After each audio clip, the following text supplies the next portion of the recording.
excited to have you guys here all today. I don't know about you, but this is one of my first conferences back since we've kind of been all in lockdown, and it just feels so good to be in front of people, to see your smiling faces, and to actually have one-on-one conversations in 3D. I'm really tired of the Zoom calls at this point.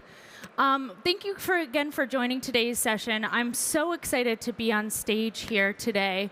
If I can get the clicker working. How does it work? Perfect. Still technology issues, even when live events are happening. I'm really excited to be here today. I'm joined by our amazing colleague, friend, partner from adidas. He is Thomas Earl. Tom, just wanted to get you on that one, who's leading Voice of Consumer Analytics at adidas. And we're just honored to have him on stage with us today. So we're going to have a really great session. I'm going to walk through a little bit of an overview of who Talkwalker is, and then we're going to have a Q&A panel fireside chat with Tom over here. But before we get started, I just want to talk to you guys about what we're going to be walking through today, because there's a couple things I want you to take away from the presentation that we're going to go through. Still having clicker issues. If you just want to go to the next slide, that would be great. The next one. So what I want you to all get out of today's session here today, I think it's always important when you're coming into these, I want you to think, feel, and do something different when you're coming into this session. I want you to think about how you can leverage the power of social listening and consumer intelligence, because guess what? This landscape is changing so fast, faster than ever before. And I'm hoping, fingers crossed, that you're going to walk away feeling inspired from the session. Maybe not from me, but definitely Tom over here talking about some of the great use cases adidas is doing. And then I'd really like you to walk out that door and feel motivated to do something differently. So let's dive into the context of the conversation, if we could go to the next slide here. So we can all agree, these last couple of years have been emotional, transformative. We've all been in the midst of a huge, massive digital acceleration heightened through COVID-19. On top of that, we've had new platforms emerge like TikTok, Be Real, Clubhouse, creating billions of conversations and even more conversations to pay note of and take advantage of and listen to understand that consumer demands are changing. On top of COVID happening, on top of this accelerated digital evolution that's been really heightened over the last 2 years, we also had social injustice issues. We had movements happen that changed the way we interact with each other and with also brands. And there's also been international conflicts. There's so many different conversations, so many different consumer demands changing. How on earth do we all keep up as brands out there sitting in there? And how do we have our one chance to engage with consumers to get it right, to get them to stop and pause and think about things and actually engage with your brand and build a one-on-one connection and a relationship with them? Because it's not easy.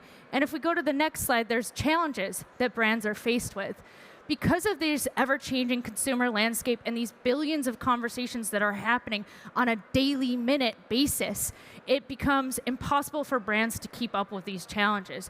There's a lack of skill sets in organizations. There's an inability to keep up with all of these different mounds of data that you're having to sift through to make sense of all of the noise, to actually draw conclusions, to make insightful decision makings, and tell stories with data that move the needle and drive impact to engage with your consumers. It's definitely not easy, and you can't do it alone because there's so many manual tasks out there. And in fact, there's also minimal amount of resources with budgets being cut on an everyday basis. So if we go to the next slide, you can see that these challenges and these consumer demands constantly fluctuating, changing, evolving, making it impossible to keep up, creates a gap between brands, what they're saying, and what consumers need. And it's super important to align on those messages to understand who your consumers are, who your audience is, what they care about, but also what's the cultural context that drives them to make purchase decisions. And that's what we really need to solve. All of us in this room here today, I want you to really think about that from that perspective.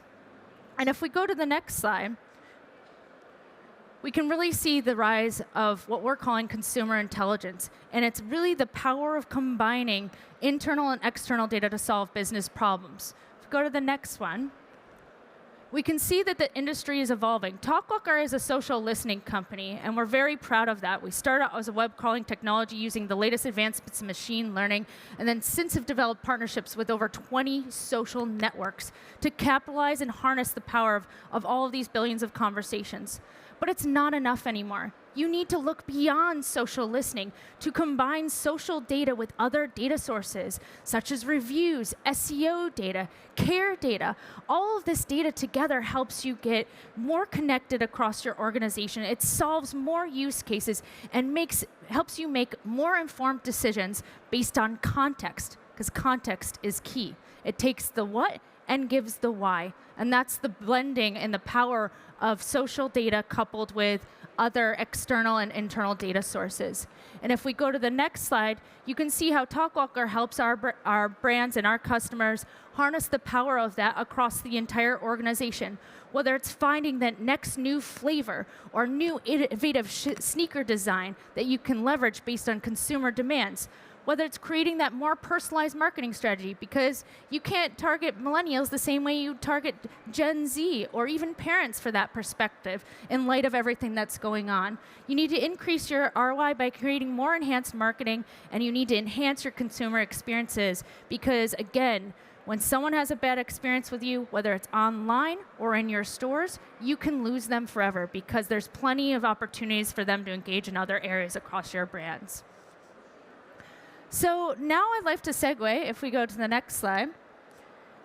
I think it's really important that we understand how to listen, learn, and innovate with our customers based on their needs and solve their problems. If we go to the next one, just to wrap it up here. Talkwalker helps our customers get closer to their consumers. We help them get deeper market understanding. We help them create smarter, innovative campaigns. And we also help them create stronger brands and enhance customer experiences. But I'm sure at this point you've heard enough from me, and now I'm going to sit down and have a conversation with Tom over here at Adidas. So Tom, I know we've talked a lot about social listening and the power of consumer intelligence. Can you tell me a little bit about what you guys are doing at Adidas? Yeah, thanks, Cara, and great to be here. Firstly, so many faces. First time to present in public like this at this event. So, thanks firstly for turning up. For us as a brand, we're very privileged to operate in so many different spaces. Right? We firmly believe that through sport we have the power to change lives. We want to be the best sports brand in the world. We want to do this through being credible to our consumers. We want to do it by being inclusive. And we want to do it by being sustainable. That's our field of play, and it's a huge privilege to have that being our field of play. We don't share that with many other brands, right? But I think what's really key for us is to not try to boil the ocean. This is our exam question. It's a big exam question. How do we win in these spaces? But really clearly, that sets the foundation for where do we start listening in the first place. We have things that we need to stand for as a brand. We know how we want to win, but ultimately the consumer is who decides whether we win or not. And you mentioned a few things there, right? 22 different platforms, billions of conversations taking place every single day. There's a whole load of data just at our fingertips that is so powerful for us to be able to harness. They're consumer opinions, but each individual platform is used differently. The ways that consumers are talking on those platforms is different. And so what we're trying to do is really start with what conversations do we need to listen to in real time to stay up to speed with what consumers actually need from us. And that's a pretty high bar.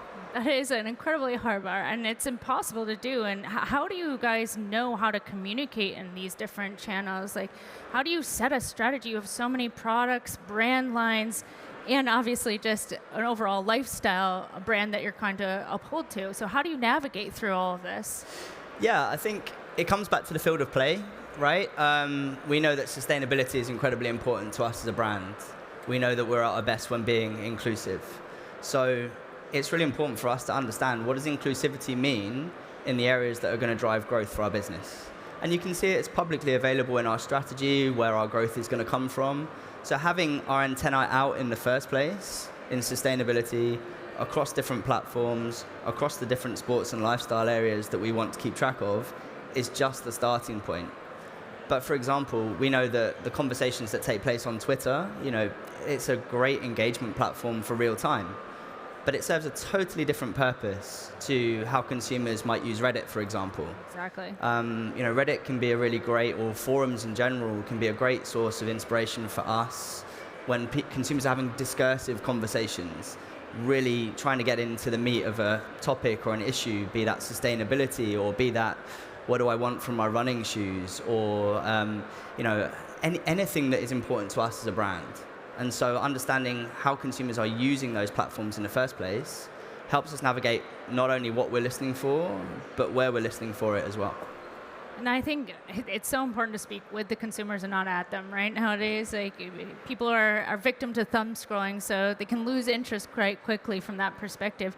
What are the different areas that you're looking at from a cultural standpoint to kind of get them to slow down and pause it? The different content that you guys are doing. How do you find that resonating message?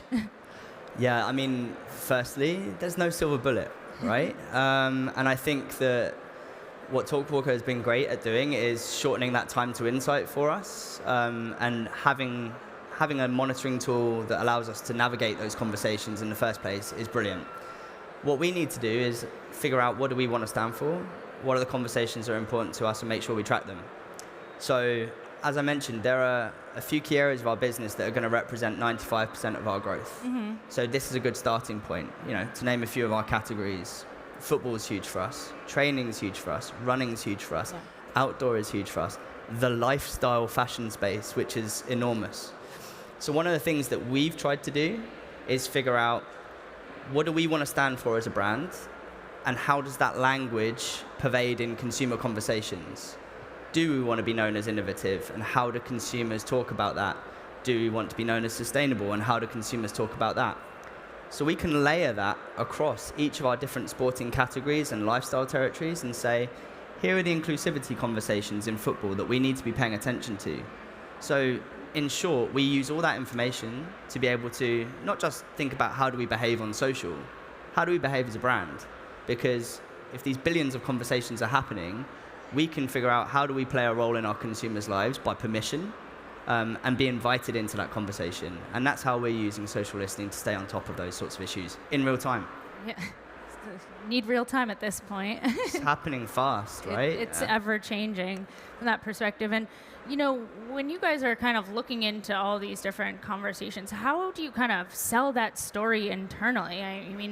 These are big decisions for a brand like Adidas, who's really, owning a lot of the conversations and trends for the future. How do you get buy-in that, hey, you need to leverage social data, and listen to the consumers? It's not been a quick process, for sure. I'm sure that anyone using social listening tools or marketing intelligence tools will be able to attest to this. And I think part of this is learned behavior. Yeah. I think many different businesses are very trusting of, let's say, more traditional market research methods because it's what they've always known, it's what they've always done, and it's had a long time having a seat at the table. So I think one of the first things that we've done in terms of making sure that data is part of the conversation, making sure social listening data is part of the conversation, is we've kind of broken out how we approach social listening into kind of two key areas. One is voice of the brand, and this is how do we evaluate our brand, how are we talked about, and with the dashboards that Talkwalker provide, democratizing that data to key senior stakeholders within the business means that they're seeing it. Mm-hmm. They want to know more about it. And so it creates that appetite and also enforces that credibility. So when people see, okay, we did this campaign and mentions and sentiment and the way that we were talked about has changed, that creates attention, creates appetite. And on the other side, we have the voice of consumer piece, which I've been leading for a little while now. And that is really about being able to say, so what? Mm-hmm. So often I see with analytics and data, we see the numbers, we see reports, we see observation, but we don't see any insight. And for us, it's about investing the time to understand what's this consumer tension point that we're trying to solve for, and then what's the insight that goes along with that. And so we spend our time with that insight generation process, but that is expedited through being able to have quick time to insight. And that's where this social listening capability that you guys have been developing has been super helpful. Great. And what other data sources are you combining with that? Because obviously, social listening is important, but I think it needs to go beyond that and really be contextualized with other data sources. So I'd love to hear about how you're substantiating some of your hypotheses that you find on social. Yeah, I think it's a really great question. And the big shift that I've seen in the last years is, well, firstly, social listening is not just for how we behave on social. It can be used as a tool to figure out how we act as a brand, as a company, and have a role in people's lives, right? But we have so much data within the company. We're 60,000 people operating in, That's just a little bit I more forget than how us. many markets now, right? And with those data sources, it's understanding what do we have that's available, what's technically possible, and the role of each of those pieces of data. So the big shift that I've seen is we don't really base any decisions just based on social data. It's a plethora of different things. And one big source of that would be behavioral data. Mm-hmm. No shame in saying that we utilize search behavior to tell us what do consumers want and when. How is that changing over time? And if you do the right kind of text mining, you can sort of figure out why do people want what they want when they're searching for it. But social listening data is going to give you much more of the context as to the why. And then you can get really specific about your data sources. Is Instagram going to tell me exactly what someone needs from their running shoe? Possibly not. But it will tell me how they want to be perceived in the world. And that's an interesting distinction, right? And we also use our product ratings and reviews data so that we can say, how does the current product that we make meet what the consumer tells us through search, mm-hmm. and tells us why they want it through social listening. And this is just a couple of examples, really. It's incredibly powerful, I think, especially when you talk about the search data, because I think search data can tell you what as well, and tell you what's happening, what people are doing from the behavioral standpoint, and social can add the why of why they're doing it and give the context around the landscape changing, what's happening in the world that's changing them through decisions. And I think it's just such a powerful data source together. Those two together, yeah. I mean, it's very rare now that when we do voice of consumer work, as we call it, that we would use one without the other. And that kind of triumvirate of ratings and reviews data, social listening data, and reviews data, of course. Oh yeah, reviews data as well. And search is a really powerful tool. So kind of coming back to your point around, is it important? How do we sell that to our stakeholders internally? People believe in that because they can understand the context, the why and the what together. And that's a powerful selling tool internally for us to get people to believe in what we're talking about. Yeah, and then I totally agree with you there. And then I think what you also interested me is that you talked about insights and sharing insights across the organization. And I know we've had many conversations about this, but I'm sure people in the room feel like this, that insights are hard. An insight is in the eye of the beholder of the business question you're asking for. And I'd just love to hear how you guys kind of train your team and figure out how you can extract these insights so that you can tell a meaningful story to these key stakeholders to get them to buy into what you're selling. Yeah, it's not easy. And Melis in the audience, she works in my team. She'll tell everyone how difficult it is and how I can be a bit of a taskmaster in that regard. But I think the thing is, we've moved from people saying, "Can we do some social listening on that?" to really challenging what people want to find out. And it starts with the first question that we ask them: how will this information help you make a decision? What will it influence? What are you hoping that it shows you? What are you maybe thinking that it's not going to show you? And that allows us to get to the heart of a central question that they're trying to answer. Mm-hmm. So therefore, what we end up delivering is framed in the right way. Mm-hmm. So it's not just about doing the data work, analyzing it, and saying, here's what happened. It's about making it completely relevant to that business case. So what we do from a strategic standpoint, the direction of our brand, where we want to go at this macro level, is completely different to, say, if a product manager comes to us and says, how do I change my product to be more relevant to what the consumer needs from us now? And how has that changed to yesterday, the day before? So it really starts with asking the right question. And then the training piece, for us, it's really asking why. Why and why and why again to really get to that granular detail. I think more people need to do it. I see a lot of insights right now that are just so descriptive level, and I think that's where sometimes could be a big mistake that people see is just giving that descriptive level. I think that's the first step in the right direction, but you kind of need to keep going further into what you're trying to show from there. Yeah, absolutely. And then, so I know a lot of people in the room probably here today do more traditional or are used to more traditional market research, brand tracking studies from that area. And I think something that you guys do regularly quite well is kind of think of it differently. I'd love for you to kind of speak about that. Yeah, and there's no perfect research method. There just isn't. There's no perfect data source because let's take survey data, right? We have Big Brother effect and people don't think what they feel, they don't say what they think, and whatever quote I'm borrowing from Ogilvy there. But ultimately, the way that we look at it is, with the social data specifically, it's unsolicited. So being able to explain to someone, we've not prompted this, is incredibly powerful. Mm-hmm. This is just what people tell us.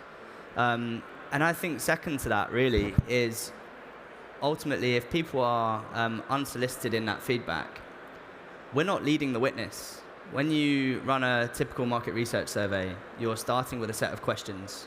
So you're already narrowing down your scope for good insight and good information. Mm-hmm. If you start really broad with these topics of conversation or audiences or channels about certain issues that we know as a brand are relevant to our consumer and that we want to stand for, we're finding out stuff that we don't know. And I think that's the whole point. In my job, doing what I do day in, day out, and again, Melis will attest to this, and Flo over here, I love finding stuff out that I didn't know before. I love being wrong. I love having an idea in my head about, what does Gen Z think about this? And then I find something, it's like, nope, not that. I'm out of touch. And that shows me specifically why this is so important. It's to challenge existing wisdom, remove heuristics from the process, and find stuff that we didn't think we were going to find. I mean, I learned the other day that people are saying cool as now send it. And I was like, what are we sending here? I had no idea. So like the way that the conversations that are happening across the world, it's just constantly evolving. And I think it becomes really challenging to keep up with that from that perspective. Yep. I also think, where it becomes really powerful to leverage social is not just, I don't think surveys will ever go anywhere. I think primary research, traditional research is such a critical part because it's another communication channel for you to listen and learn from. But where I think it can help is especially create cost efficiencies, because you can start to think about using social data to inform different parts of your research strategy, whether it's to design a more effective questionnaire than having to redo that and pay for additional panel and research of that question. Are you seeing that as well from your perspective in just the larger industry context? Yeah, I think it comes back to the role of the data as well. Yeah. I think, most businesses that I've ever worked with are happy to invest in the data if it's going to yield the right kind of answer to a very important question. And if there's a business case for doing it, it'll get done. That said, the business reality of, today is that, overall we have to justify our spend, as any company does. So for me, where we've found social listening data being particularly useful is in two ways. And we've really been seen as a team, voice of consumer team, do some voice of consumer work as a silver bullet for consumer research, which is great in some ways. But where we've seen the distinct advantage is, certainly in terms of budget and scope, and also time to insight. You don't have to wait for the research to come back from field. You don't have to craft it. You don't have to get approval. We're trusted by our stakeholders to know our space, know how to get the information, know how to get it quickly. And we might do that at, set strategic milestones at no cost other than the license we pay, right? Yeah. Or, as we are moving closer to, and I think is close to this topic as well, in real time. Our social teams, our decision makers want to understand what's happening in the areas we care about in real time. A survey can't do that, or it's going to be incredibly expensive to do so. Yeah. So there's a distinct advantage there. But again, not to traditional market research. It's just different roles for different reasons. Exactly. Different. It's same with the networks. You got to treat them in different ways, different communication channels for the different networks. So completely, and we see that as well. Like I go back to Instagram, and I think about, had a great presentation this morning from Pinterest about how they're trying to create this positive space for people. That creates an opportunity for us to just listen into those conversations and see how they're different from other platforms as well, and how that differs to how people are engaging with Twitter. We know that Twitter is great for understanding how people consume sport, right? What does the sporting experience mean when people are watching the World Cup or the Euros? What are they engaging with? What are emotions that are being driven at certain points in time? What brings people together who are new to watching football versus these people who watch football all the time? How do you talk to both? And I think that understanding how the platforms work will really help us in trying to answer those questions. I think it's also how you tap into new audiences that you didn't already know before, and reach new areas and different people that you maybe didn't even know. Absolutely, yeah, for sure. So I know we're running out of time, but any final last tips or trick advice for people in the room who are just getting started with social listening? I think the biggest thing that I would impart, if I can use that, Go ahead. on thank you, on this audience here would be really think about business questions that you're trying to answer first. One, is social listening the right tool to answer that question? And two, am I listening in the right places to the right kinds of conversations? What I think we have tended to see is the scope is quite narrow for social listening. People think of social listening as just being for social. We don't see it that way. We see it as another research method that allows us to really understand what's at the crux of our consumers' needs. But the biggest thing for us is we are not trying to boil the ocean here. We know what we want to stand for. We know the territories we need to listen in the first place. And we've been really smart about what we are listening for. We don't catch everything. We cannot catch everything. So we've been really specific about what do we want to own, where do we want to win, how do we want to understand our consumer, and I think that's a great starting point. I think that really sums it up and takes us to our key takeaways. So thank you so much, Tom, for that. I think overall, hopefully you guys learned a little bit about the conversation today. I think, to Tom's point, it's really critical to understand what you're trying to achieve with social listening in a consumer intelligence platform.